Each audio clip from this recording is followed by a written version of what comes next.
We've all heard horror stories about victims of identity fraud, people who have had their identity stolen, their bank accounts compromised, and their savings threatened. But what are the early warning signs of fraud, and how do you protect yourself from being vulnerable? We're going to talk about it today with Mandy Kester.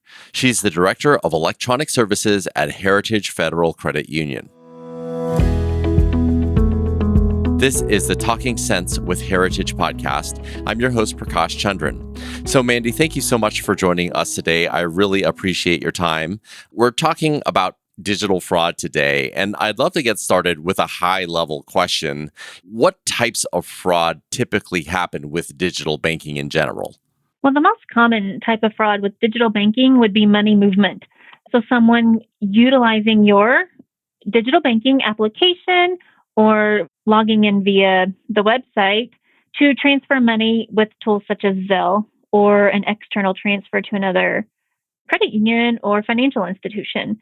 This typically happens when a scammer pretends to be a business or an entity or even the credit union and gets you to give them your credentials.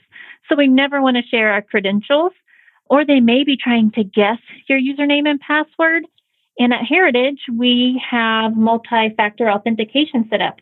What that means is you should get an email or a text or a phone call with a code, and these scammers will call you and be very convincing that they are with the credit union and ask you for that code. So we never want to give that out. That is the most common situation, is when you are participating in that. So we never want to hand out any of our credentials, any multi-factor authentication codes, and then you should be safe. But we also always want to be very aware and cautious of anybody trying to ask you for any personal information. Yeah, and let's just kind of paint a picture for like best practices for people. So, for example, no one is ever going to call you and ask for your social security number, that multi-factor authentication code. Is there anything that people should be aware of that the bank will never ask for? Typically, we will never ask you for your username or your password. If you call us and we're trying to look up your account, we may ask you to verify yourself. We will never call you and ask you for any of your information because we will already have that pulled up. So if someone is calling you and stating they are your financial institution, they should already have your social. They should already have your account number.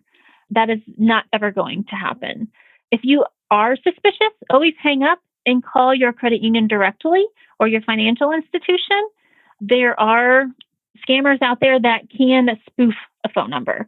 So you can be getting a phone call and it looks like it's coming from your financial institution, but it may not. And no financial institution would be upset if you said, do you mind if I hang up and call you back from the number I know to reach you at? Right. Yeah. It's just amazing. Like they're getting so much more technologically advanced. We just have to really be on guard. And I think that recommendation of just saying, you know what, let me hang up and call the credit union directly back is the right approach. Another question that I was curious about is some people may log into their bank account and see unauthorized transactions. So this is not necessarily someone trying to get their information, but transactions are there that people don't necessarily recognize. What should people do in that case? Well, the first thing you should do is, especially if it's after hours and it's using a card, with the credit union, you can log into your app and turn that card off and stop using it. But definitely call us immediately and speak with our agent, and they can help you determine the types of fraud that occurred. Was it just your debit or credit card that was stolen? Is someone utilizing fake checks against your account? And they can help you with filing the correct type of dispute to assist you with that. Okay, so even if someone has not necessarily lost their card, they can just log into their application and stop the card immediately because you don't want any extra or additional charges to be made. Is that correct? Correct. You can block your account multiple ways. So you can block your card temporarily. So maybe you don't see any fraudulent transactions on your account, but you can't find your card. Maybe you've misplaced it. It might be left in your car, or maybe you left it at the office. So you can temporarily turn off that card. That helps prevent fraud just in case it is lost. If you happen to find it and it was in a secure location, you can turn it back on, easy to use. If you don't find it, you can block it permanently as lost or stolen and get a new card ordered for you, and that will be in the mail to you. Or you could come into a branch and get one instantly issued so you're not without a card for days. But you can call us to do that, or the app allows you to do it right there from your phone as well. And I think this is an important point to make because I've certainly been guilty of this, but sometimes when you lose a card, you don't want to go through the whole rigmarole of requesting a new one. Sometimes it can take a long time, but it seems like with the system that you have set up, it's a simple stop and start, and you have the flexibility to get an instant new card issued to you when you come into the branch. Is that correct? That is correct.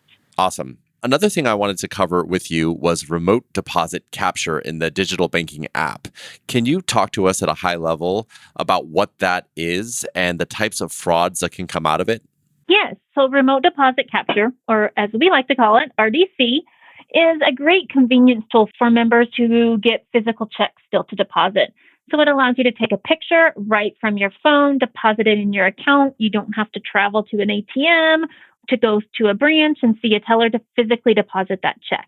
However, we do sometimes see fraud with this because, again, scammers will reach out to you and a lot of them are new jobs, but you have a job via the internet. It's a new startup, and they're going to send you a check, and it's going to be for more money because they want you to go buy some things such as maybe computer equipment or office supplies, or gift cards is a big one.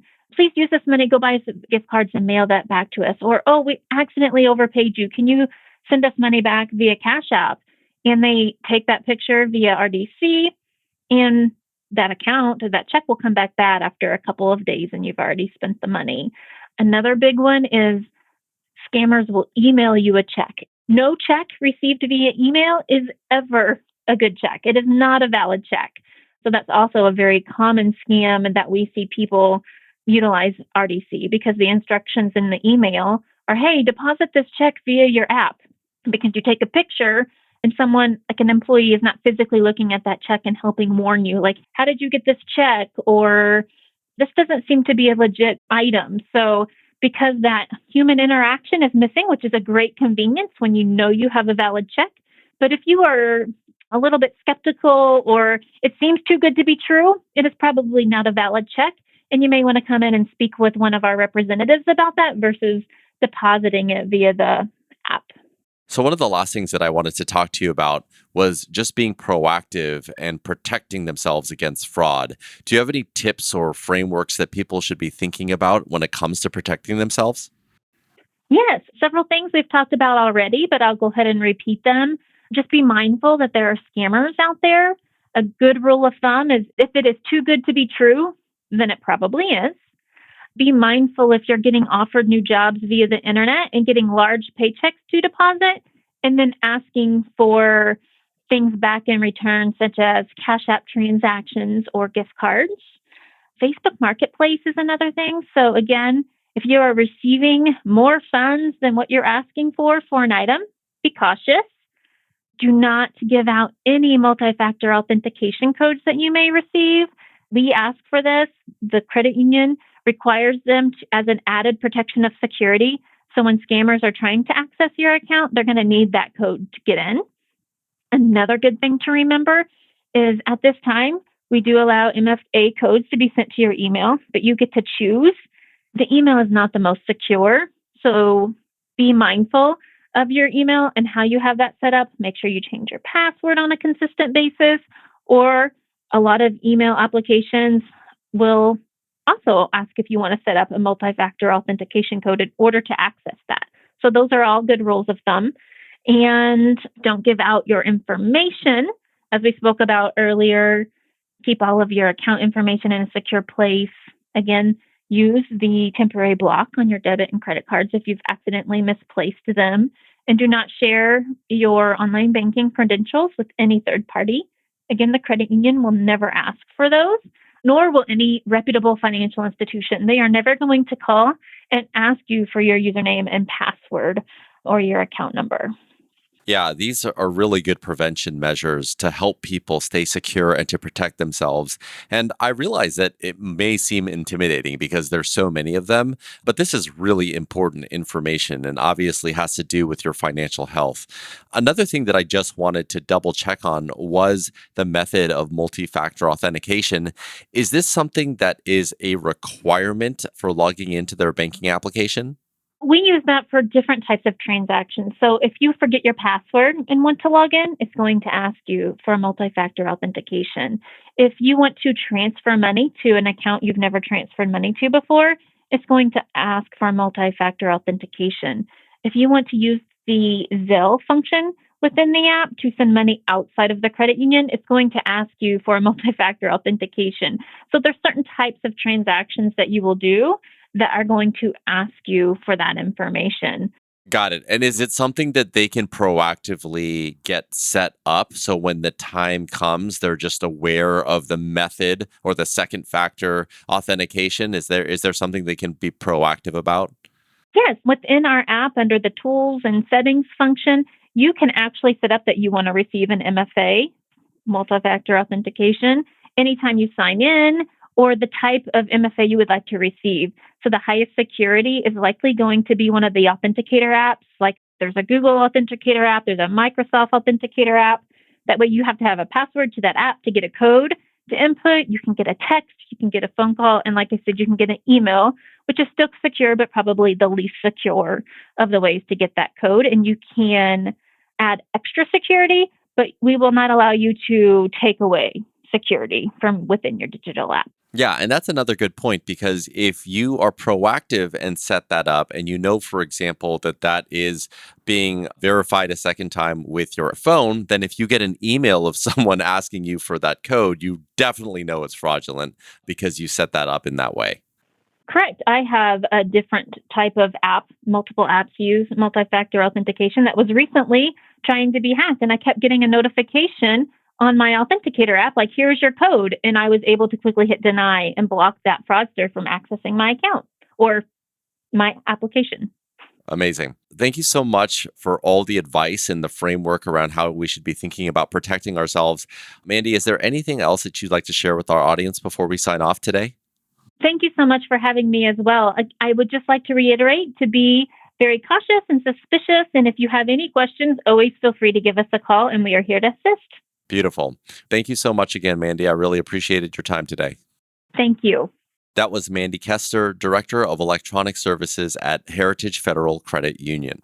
For more information, you can visit heritagefederal.org, go to the search bar and type financial security and education. If you found this podcast to be helpful, please share it on your social channels and be sure to check out the entire podcast library for topics of interest to you. Thanks again for listening to Talking Sense with Heritage. My name is Prakash Chandran. Be well.